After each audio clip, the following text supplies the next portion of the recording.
আসসালামু আলাইকুম। সবার আগে বাছাই করা 10টি আন্তর্জাতিক খবর জানিয়ে দেব। প্রথমেই থাকছে শিরোনাম। তবে তার আগে অনুরোধ থাকবে ভিডিওটিতে একটি লাইক দিবেন।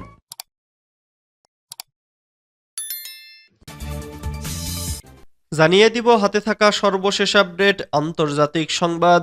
প্রথমেই সংবাদ শিরোনাম। নিজেদের গোলায় ছিন্ন ভিন্ন 6 ইসরায়েলি সেনার দেহ। এরপর জানিয়ে দিব ইসরায়েলের বিমান ঘাঁটিতে হিজবুল্লাহর ক্ষেপণাস্ত্র হামলা। এদিকে চীন থেকে যুদ্ধ বিমান কিনছে পাকিস্তান। এরপর জানিয়ে দিব ভারতীয়দের হাত পা বেঁধে ফেরত না পাঠানোর অনুরোধ করবেন মোদি। আরও জানিয়ে দিব গাজার আশেপাশে জড়ো হচ্ছে ইসরায়েলি সেনারা, ফের হামলা অভিযানের শঙ্কা। সর্বশেষ জানিয়ে দিব মণিপুরের রাষ্ট্রপতির শাসন জারি। এতক্ষণ শুনছিলেন সংবাদ শিরোনাম, এবারে বিস্তারিত। তবে অনুরোধ থাকবে ভিডিওটিতে একটি লাইক করবেন এবং কমেন্ট করে জানিয়ে দিবেন কোন জেলা থেকে আপনি আমাদের এই ভিডিওটি দেখছেন। নিজেদের গলায় ছিন্ন বিচ্ছিন্ন 6 ইসরায়েলি সেনার দেহ। ফিলিস্তিনের অবরুদ্ধ গাজা উপত্যকায় নিজেদের গোলায় ইসরায়েলি 6 সেনা উড়ে গেছে। এতে আহত হয়েছে আরও বেশ কয়েকজন। তারা ইসরায়েলের কমব্যাক্ট ইঞ্জিনিয়ারিং কোরের সদস্য। সোমবার মধ্য গাজার বুরেইজ এলাকায় টানেলে ভয়াবহ বিস্ফোরণে এই ঘটনা ঘটে। সাংবাদিকদের নিয়ে গাজায় হামাসের একটি রকেট উৎপাদন কেন্দ্র পরিদর্শন করতে গিয়েছিল ওই সেনারা। ইসরায়েলের গণমাধ্যমগুলো টানেলের রকেট উৎপাদন কেন্দ্র পরিদর্শনের আধা ঘন্টা আগে সেখানে একটি ট্যাঙ্ক মোতায়েন করা হয়। এরপর ওই রকেট উৎপাদন কেন্দ্র পরিদর্শনে যায় ইঞ্জিনিয়ার কোরের সদস্যরা। এ সময় হঠাৎ বিস্ফোরণ ঘটে। পরে জানা যায় পরিদর্শনের সময় পার্শ্ববর্তী একটি ভবনে সন্দেহজনক কিছুর উপস্থিতি টের পায় ট্যাঙ্কের সেনারা। এরপর সেখানে গোলা নিক্ষেপ করা হয়। এতে উড়ে যায় ইসরায়েলের ওই সেনারা। ইহুদিবাদী গণমাধ্যমগুলো আরও জানায় বিস্ফোরণের পরপরই হতাহতদের ইসরায়েলি সেনারা গাজার বাইরে নিয়ে যায়। ইসরায়েলি সেনা কমান্ডাররা এই ঘটনাকে ব্যাপক হতাহতের ঘটনা বলে উল্লেখ করেছে। ইসরায়েলের বিমান ঘাঁটিতে হিজবুল্লাহর ক্ষেপণাস্ত্র হামলা। লেবাননের ইসলামী প্রতিরোধ আন্দোলন হিজবুল্লাহর যোদ্ধারা শনিবার সকালে ইহুদিবাদী ইসরায়েলের একটি নজরদারি ঘাঁটিতে ৬২টি ক্ষেপণাস্ত্র দিয়ে হামলা চালিয়েছে। হিজবুল্লাহর এক বিবৃতিতে জানিয়েছে সেদিন সকাল ৮টা ১০ মিনিটে তারা বিভিন্ন ধরনের ৬২টি ক্ষেপণাস্ত্র দিয়ে মিরন এয়ার সার্ভিলেন্স বেজ এ হামলা চালিয়েছে। এসব ক্ষেপণাস্ত্র সরাসরি লক্ষ্যবস্তুতে আঘাত হেনেছে এবং নিশ্চিতভাবে সেখানে হতাহতের ঘটনা ঘটেছে।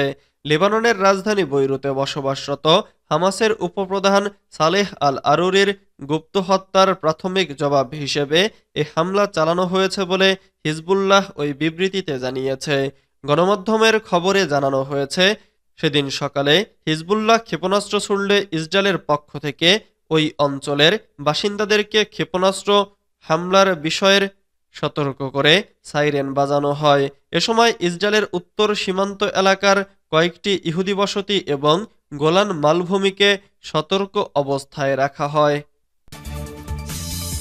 চীন থেকে যুদ্ধবিমান কিনছে পাকিস্তান। বিমান বাহিনীকে শক্তিশালী করতে চীনের দ্বারস্থ হচ্ছে পাকিস্তান। খুব শিগগিরই চীনের কাছ থেকে জে-31 যুদ্ধবিমান কিনতে চলেছে তারা। চীনে তৈরি জে-31 স্টিলথ যুদ্ধবিমান আমেরিকার যুদ্ধবিমান F-35 এবং F-22 বিমানের অনুলিপি। আর সেই যুদ্ধবিমান পাকিস্তানের হাতে এলে তা এশিয়ার আকাশে ক্ষমতার ভারসাম্য পাল্টে দিতে পারে বলে মনে করছেন বিশেষজ্ঞরা। বর্তমানে প্রধান যুদ্ধবিমান হিসেবে পাকিস্তানের হাতে রয়েছে F-16। তবে চীনের জে-31 হাতে আসার পর সেই যুদ্ধবিমান F-16কে প্রতিস্থাপন করতে পারে। চলতি সপ্তাহের শুরুতে পাকিস্তানের সংবাদমাধ্যমগুলো পাকিস্তান বিমান বাহিনীর প্রধান air chief marshal Zahir Ahmed বাবরকে উদ্ধৃত করে জানিয়েছিল যে জে-31 কেনার বিষয়ে চীনের সাথে আলোচনা চালাচ্ছে পাকিস্তান। বাবর বলেছিলেন জে-31 কেনা নিয়ে চীনের সাথে কথাবার্তা চলছে। এই যুদ্ধ বিমান অদূর ভবিষ্যতে পাকিস্তান বিমান বাহিনীর অংশ হতে প্রস্তুত। পাকিস্তান বিমান বাহিনীর হাতে ইতোমধ্যেই চীনের দুটি যুদ্ধ বিমান রয়েছে, যার মধ্যে একটি জেএফ-17 যুদ্ধ বিমান, যা সামরিক মহলে থান্ডার নামেও পরিচিত। তবে এই বিমান তৈরিতে চীনের সঙ্গে হাত মিলিয়েছিল পাকিস্তানও। 2021 সালে নাইজেরিয়াও চীনের কাছ থেকে এই যুদ্ধ বিমান কিনেছিল। ভারতীয়দের হাত পা বেঁধে ফেরত না পাঠানোর অনুরোধ করবেন মোদি। যুক্তরাষ্ট্র সম্প্রতি শতাধিক অবৈধ ভারতীয় অভিবাসীকে তাদের নিজ দেশে ফেরত পাঠিয়েছে। অভিযোগ ছিল ওই ভারতীয়দের হাতকড়া ও শিকল পরিয়ে পাঠানো হয়েছে। এ নিয়ে বেশ তোপের মুখেই পড়ে ভারত সরকার। সেই ঘটনার রেশ না কাটতেই যুক্তরাষ্ট্র সফরে গেছেন নরেন্দ্র মোদি। ধারণা করা হচ্ছে ট্রাম্পের সঙ্গে বৈঠকে অভিবাসনের বিষয়টি তুলতে পারেন তিনি। যুক্তরাষ্ট্রের স্থানীয় সময় বৃহস্পতিবার 13 ফেব্রুয়ারি হোয়াইট হাউসে মার্কিন প্রেসিডেন্ট ডোনাল্ড ট্রাম্প ও ভারতের প্রধানমন্ত্রী নরেন্দ্র মোদির মধ্যে বৈঠক অনুষ্ঠিত হওয়ার কথা রয়েছে। এ দুই নেতার মধ্যকার বৈঠকে কি বিষয় প্রাধান্য পাবে তা নিয়ে শুরু হয়েছে নানা আলোচনা। বিশ্লেষকরা বলছেন, ট্রাম্প ও মোদির বৈঠকে দুই দেশের মধ্যকার শুল্ক বাণিজ্য ইস্যুই বেশি গুরুত্ব পাবে। তবে আঞ্চলিক নিরাপত্তা সহ অবৈধ অভিবাসনের বিষয়টিও উঠে আসতে পারে বলে মনে করা হচ্ছে। স্থানীয় গণমাধ্যমের তথ্যমতে, যেসব অবৈধ ভারতীয় অভিবাসীদের ফেরত পাঠানো হবে তাদের সঙ্গে যেন মানবিক আচরণ করা হয়। ট্রাম্পকে সেই অনুরোধ জানাতে পারেন মোদি। তবে তাদের আলোচ্যসূচিতে আসলেই এমন কিছু আছে কিনা তা নিশ্চিত হওয়া যায়নি। গাজার আশেপাশে জড়ো হচ্ছে ইসরায়েলি সেনারা, ফের হামলা অভিযানের শঙ্কা। ফিলিস্তিনের অবরুদ্ধ গাজায় আবারও হামলা ও অভিযান শুরুর বিষয়ে নেতানিয়াহুর হুমকির পর থেকেই ভূখণ্ডটির আশেপাশে বাড়তি সেনা মোতায়েন শুরু করেছে ইসরায়েল। অভিযানের প্রস্তুতি হিসেবে বুধবার 12 ফেব্রুয়ারি থেকে ট্যাঙ্কসহ ভারী সাজোয়াজানো জড়ো করা হচ্ছে গাজা সীমান্তে। বৃহস্পতিবার 13 ফেব্রুয়ারি এক প্রতিবেদনে এ তথ্য জানিয়েছে বার্তা সংস্থা রয়টার্স। প্রতিবেদন অনুযায়ী ইসরায়েলের বিরুদ্ধে যুদ্ধবিরতি চুক্তির শর্ত লঙ্ঘনের অভিযোগ এনে জিম্মি মুক্তি অনির্দিষ্টকালের জন্য স্থগিত করে দিয়েছে হামাস। সেই জেরেই গাজায় আবারও আগ্রাসন চালানোর প্রস্তুতি নিচ্ছে ইসরায়েল। আগ্রাসন শুরুর পূর্ব পদক্ষেপ হিসেবে রিজার্ভ বাহিনী তলব করে সীমান্তে তাদের মোতায়েন করেছেন নেতানিয়াহু। হামাসের জিম্মি মুক্তি স্থগিতের ঘোষণার পর মার্কিন প্রেসিডেন্ট ডোনাল্ড ট্রাম্পও হুঁশিয়ারি দিয়ে বলেছেন, আগামী শনিবার দুপুর 12টার মধ্যে সব ইসরায়েলি জিম্মিকে মুক্তি দেওয়া না হলে যুদ্ধবিরতি বাতিল করা হবে। মণিপুরে রাষ্ট্রপতি শাসন জারি। ভারতের উত্তর পূর্বাঞ্চলের রাজ্য মণিপুরে রাষ্ট্রপতি শাসন জারি করা হয়েছে।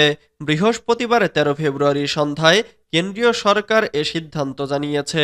বিবিসির এক প্রতিবেদনে এ তথ্য জানানো হয়েছে। প্রতিবেদনে বলা হয়েছে, সোমবার 9 ফেব্রুয়ারি মণিপুরের মুখ্যমন্ত্রী বীরেন সিং পদত্যাগ করেন। এরপর বৃহস্পতিবার সন্ধ্যায় কেন্দ্রীয় সরকার রাষ্ট্রপতির শাসন জারি করেন। এ নিয়ে 1951 সাল থেকে এ পর্যন্ত রাজ্যে 11 বার রাষ্ট্রপতির শাসন জারি করা হয়েছে। গত প্রায় 2 বছর ধরে মণিপুরে জাতিগত সংঘাত চলছে। এতে অন্তত 2 শতাধিক মানুষ মারা গেছেন। এছাড়া এ সময় শত শত বাড়িঘরে আগুন দেয়া হয়েছে। এতে সহস্রাধিক মানুষ বাস্তুচ্যুত হয়েছেন। বিবিসি জানিয়েছে, গত রোববার বীরেন সিং রাজ্যপাল অজয় কুমার ভাল্লার কাছে পদত্যাগপত্র জমা দেন। সোমবার বিধানসভায় তার বিরুদ্ধে অনাস্থা প্রস্তাব আনা হতে পারে বলে গুঞ্জনের মধ্যে তিনি পদত্যাগ করেন। এদিন তাকে কেন্দ্রীয় স্বরাষ্ট্রমন্ত্রী অমিত শাহর সঙ্গে দেখা করতে দিল্লিতে তলব করা হয়। দিল্লিতে সাক্ষাতের পরই তিনি পদত্যাগের ঘোষণা দেন।